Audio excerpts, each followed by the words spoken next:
ল'ৰাটোৱে আমাৰ নাক কাণ কাটি সকলো শেষ কৰি দিলে।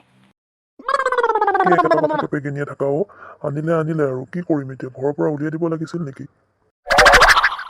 তাইক আমি ঘৰত সোমাবই দিব নালাগিছিল। তাইৰ কাৰণে আমাৰ বাপুকনে এনেকুৱা কাম কৰিলে। জানো নহয় তাহাঁতৰ ঘৰৰ কথা। কি তুমি এইবোৰ কি কথা কৈ আছা? ল'ৰাটোৱে শুনিলে কম দুখ পাবনে মনতে? কি আমাৰ কথা ভাবিলানে এবাৰমান? কি নাভাবিলা নাই সেই বুলি আমি নাভাবিম নি তাহাঁতৰ কথা? মোৰ যে সেইজনী মুখ চাবলৈ মন নাযায়। হ'ব, তোমাৰ সেইবোৰ কথা ভাল নালাগে মোৰ। তোমালোকে এইবোৰ কথা কেলে পাতি আছা? বৌয়ে শুনিলে কম দুখ পাবনে মনতে? হ'ব, তই আহিলি ওকালতি কৰিবলৈ। ওকালতি কৰা নাই মা। ময়োতো এখন ঘৰলৈ এদিন ওলাই যাম। তেতিয়া মোক যদি কোনোবাই তেনেকুৱা ব্যৱহাৰ কৰে তোমাৰ কেনেকুৱা লাগিব? মাজনীয়ে ঠিক কথাই কৈছে। তুমি অলপ বুজিবলৈ চেষ্টা নকৰা কিয় বাৰু? মই নুবুজো।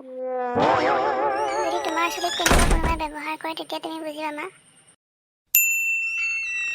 আপোনালোক ইয়াতে আছে। মই আপোনালোকক বিচাৰি ফুৰিছো। চাহ দি থৈ আহিছো বলক টেবুলত। কি তই চাহ বনালি?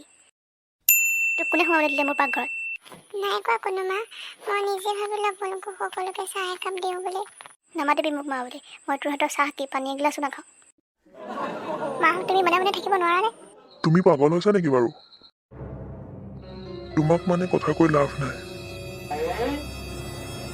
এতিয়া শান্তি পালা মা? থাকা তুমিয়ে। দেখিছ তোৰ কাৰণে আজি মোৰ মানুহজনে মোৰ ছোৱালীজনে মোক কথা শুনাই থৈ গ'ল। শান্তি পাইছ? সমাজৰ পৰাটো এঘৰীয়া কৰিলে চালে কুলক্ষণী। থাক তই শান্তি। হে ভগৱান, মই